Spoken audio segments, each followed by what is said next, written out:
Hello wonderful people, welcome to OPC TV communication channel, and I'm here for you again, Janet and Denike as usual. Well, today we're going to be talking about Nigeria. I pledge Nigeria, my country, and we will be seeing our famous hero whose name is Alhaji Abubakar Tawafa Balewa, who was not only the first Prime Minister of Nigeria, but also whose portrait adorns the 5 naira notes. The current 5 naira notes was one of the currencies in Nigeria for my friends who are not from Nigeria. Now, stay tuned and I'll be right back.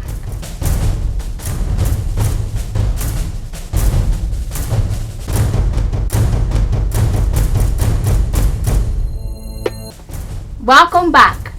Alhaji Abubakar Tawafa Balewa was born in December 1912 in the modern-day Bauchi state in the northern region of Nigeria Protectorate. Balewa's father, Yakubu Danzala, was Gere ethnicity, and his mother, Fatima Ina, was of Gere and Fulani descent. His father worked in the house of the district head of Lere, a district between the Bauchi Emirate.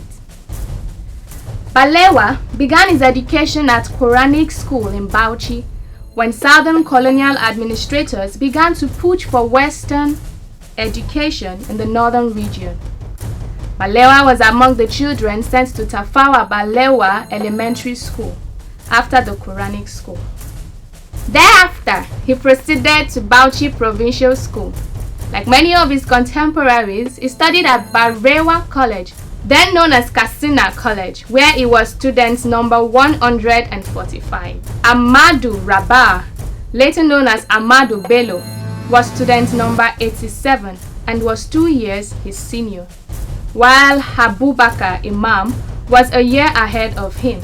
The college was several kilometers from Bauchi and was not close to a railway station nor other public transportation. During holidays, which was twice a year, Balewa trekked home, a journey of more than 400 kilometers. He trekked for 40 kilometers a day before finding a resting place at a nearby village. In total, the journey took him 10 days. And I think I want to take up and I want to pray to God to give me that kind of determination, that kind of love for education. It really did a lot. That was hard work. Katsina College had British expatriate teachers, many of whom had been educated at leading British schools and then attended Cambridge or Oxford. Students were taught in English, and speech was an important part of learning for students. Apart from excellence in English, the school also was a training ground for teachers to be posted to the provincial and middle schools within the northern provinces of Nigeria. Balewa completed his 5-year education in 1933 and returned to Bauchi to teach at the Bauchi Middle School. He taught at the school and rose to become a senior schoolmaster. In 1941, he became acquainted with a young Aminu Kano, who was posted to the school as a teacher. After a student unrest investigation into student grievance indicted the headmaster, and in 1941, Balewa was nominated as the new headmaster. In 1944, Balewa and some other educated teachers in the northern provinces were chosen to study abroad at the University of London's Institute of Education, which today forms part of University College London. Upon returning to Nigeria, he became an inspector of schools for the colonial administration and later entered politics. So are we enjoying this? Because I'm so excited. So let's check it out and go ahead. I love this story. I'm feeling so great right now. Thank you for watching. See you. He was elected in 1946 to the Northern House of Assembly and to the Legislative Council in 1947. As a legislator, he was a vocal advocate of the rights of northern Nigeria. He supported hesitance by the North to become independent, based on the objection that the North and South regions were not at an equal footing. In the Northern Assembly, he sought more roles and responsibility in the native administration for the educated members of the emirate. Together with Alhaji Sir Ahmadu Bello, who held the hereditary title of Saduana of Sokoto, they proposed the transformation of the cultural organization Jahiyar Mutanen Arewa, which means Northern People's Congress, NPC in English, to become a political platform for use as campaign platform during the elections of 1951. Balewa was elected vice president of the new party and subsequently resigned his post as headmaster of Bauchi Middle School. NPC won the plurality of votes to the Regional House of Assembly in 1951. Balewa was among the new legislators in Kaduna under a new constitution, the Macpherson Constitution of 1951, an electoral college system, which was implemented whereby some regional legislators were elected to the Federal House of Representatives in Lagos. And among the federal legislators, 3 members from each region would be appointed federal ministers with portfolio. Balewa was among those nominated to Lagos, and along with Kasim Ibrahim and Muhammadu Ribadu were nominated to become ministers. Balewa entered the government in 1952 as Minister of Works and later served as Minister of Transportation during a time Nigeria was moving towards self-government.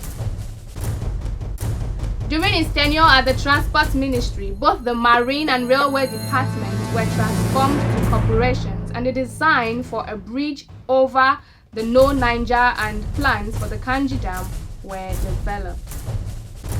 In 1957, NPC won the plurality of votes in the Federal House of Representatives, and Balewa became the Chief Minister and designated Prime Minister. The first of its kind. I feel so proud. I wish I can give him a very big hug right now. Well, it's not possible. But he's still very much respected in Nigeria, and I salute my master.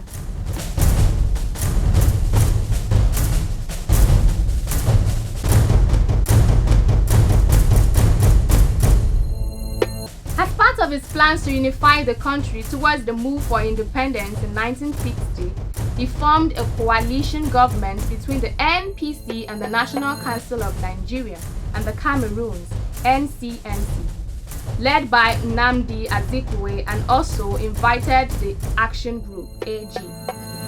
The 1957 cabinet was constituted as an all-party cabinet, though Awolowo, the leader of AG and Premier of the Western region, was skeptical of the plan. The National Executive Committee of Action Group Party endorsed the national government, and Ayo Rosiji and Samuel Akintola were nominated by the party. During this period, Balewa developed a close relationship with K.O. Mbadiwe from NCNC and Akintola from AG. Balewa retained the post as Prime Minister of Nigeria when Nigeria gained independence in 1960 and was re-elected in 1964. Prior to Nigeria's independence, a constitutional conference in 1954 had adopted a regional political framework for the country, with all regions given a considerable amount of political freedom. The regions then were composed of diverse cultural groups. The premiers and some prominent leaders of the regions later took on a policy of guiding their regions against political encroachment from other regional leaders. Later on, this political environment influenced the Balewa administration. His time in office was turbulent, with regional factionalism constantly threatening its government. However, as Prime Minister of Nigeria, he played important roles in the continent's formative indigenous rule. He was was an important leader in the formation of the Organization of African Unity and creating a cooperative relationship with French-speaking African countries. He was also instrumental in negotiations between Moïse Tshombe and the Congolese authorities during the Congo crisis of 1960 to 1964.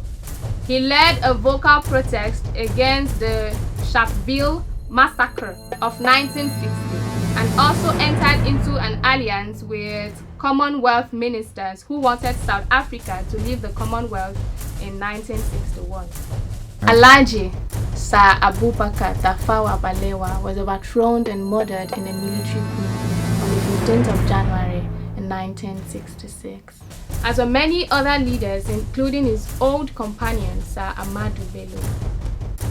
The circumstances of his death still remain unresolved. His body was discovered at a roadside near Lagos 6 days after he was ousted from office. Balewa was buried in Bauchi. News of his assassination spurred violent riots throughout northern Nigeria and ultimately led to the bloody counter-coup of July 1966. The tomb of Alhaji Sir Abubakar Tafawa Balewa, the first and only Prime Minister of Nigeria, is located in the city of Bauchi and was declared a national monument on August 29, 1979, by the military administrator of the state at the time, Brigadier Gabar Duba.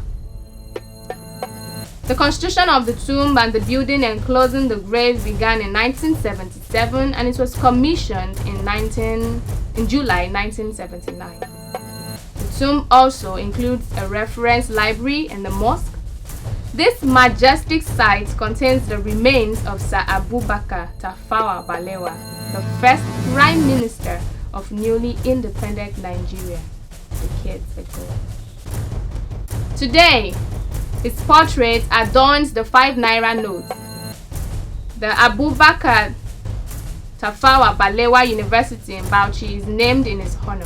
Balewa Shahihu Umar in 1934. Balewa wrote Shahihu Umar, a novel about a pious Muslim in response to a request to promote Hausa literature by Rupert Hist, head of the Colonial Translation Bureau, written in a prose homily structure. The protagonist, Shahihu Umar, recounts his events in his life's history. Events and themes within the novel dealt with slave trade, familial relationships, and Islamic themes of submission to the will of God. Shahihu Umar was staged as a play in the 1970s. Shahihu Umar was first published in 1955. The statue of Tafawa Balewa in Owerri, Imo State, in January 1960, Abubakar Tafawa Balewa was knighted by Her Majesty Queen Elizabeth II as a Knight Commander of the Order of the British Empire. He was awarded an honorary doctorate from the University of Sheffield in May 1960. He was also awarded an honorary doctorate of laws from the New York University in July 1961. Tafawa Balewa was described as modest and self-effacing. At his death, his major assets included his house in Bauchi and a 50-acre farm where he vacationed when he wanted to relax. The farm was located on the way to Tafawa Balewa village, about 9 miles outside Bauchi. Many official decisions while in office were taken at the farm. Balewa was married to 4 women who bore him 19 children. Wow! I wish this wonderful man, Alhaji Sir Abubakar Tafawa Balewa, is still with us. If he is still with us right now, I am sure that Nigeria would have moved to a certain level that even other nations will bow at our feet. Well, it's left to God. I don't know why the good ones usually die. But I am happy that I have learned about this man. I am happy that you've seen this video also. You're seeing it and you're learning from it. Well, I think we should learn something, which is determination and positivity.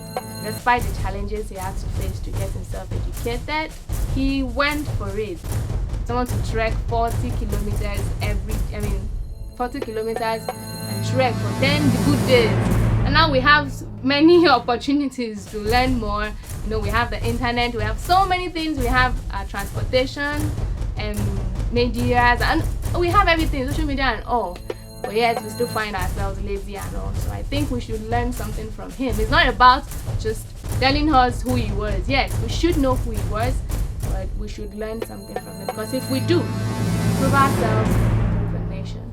Thank you so much for watching this video. If you want more episodes, you want us to keep being active and to keep giving you more informative and exciting programs, just subscribe to our channel so that you'll be notified anytime we have a new video. Thanks for watching. Subscribe and follow us on our platforms, Facebook, on Instagram. Stay happy, stay safe. We love you. My name is Adonai Kitchen. OPC.